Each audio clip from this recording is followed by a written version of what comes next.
அல்லாஹ்வுடைய தூதர் ஸல்லல்லாஹு அலைஹி வஸல்லம் மிக அழகாக சொல்கின்றார்கள், லிஸ்ஸாயிமி ஃபர்ஹத்தான், நோன்பாளிக்கு 2 மகிழ்ச்சி இருக்கிறது. யஃப்ரஹுமா, அந்த 2 மகிழ்ச்சியை கொண்டு இவன் சந்தோஷம் அடைகிறான். இதா அஃப்தர ஃபரிஹ, நோன்பு திறக்கும் போது சந்தோஷம் அடைந்து விடுகிறான். இது எல்லா நோன்பாளிக்கும் கிடைச்சிரும். இந்த மகிழ்ச்சி அனைத்து நோன்பாளிக்கும் கிடைச்சிரும். அதே நேரத்தில் வ இதா லக்கிய ரப்பஹு ஃபரிஹ பிஸௌமிஹி, அவன் இறைவனை சந்திக்கும் போது தனது நோன்பினால் அவன் சந்தோஷம் அடைவான். எந்த நோன்பினால்?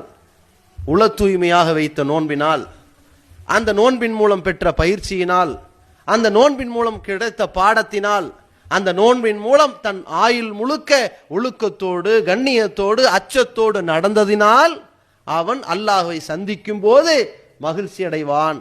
இந்த பாக்கியத்தை இந்த நோன்பு நமக்கு பெற்றுத் தருகிறது. சுவனத்தை பெற்றுத் தருகிறது, இறை அச்சத்தை பெற்றுத் தருகிறது. தனி மனித ரகசியத்திலும் தனிமையிலும் அச்சத்தோடு இருப்பதன் மூலம் மன்னிப்பையும் மகத்தான கூலியையும் பெற்றுத் தருகிறது.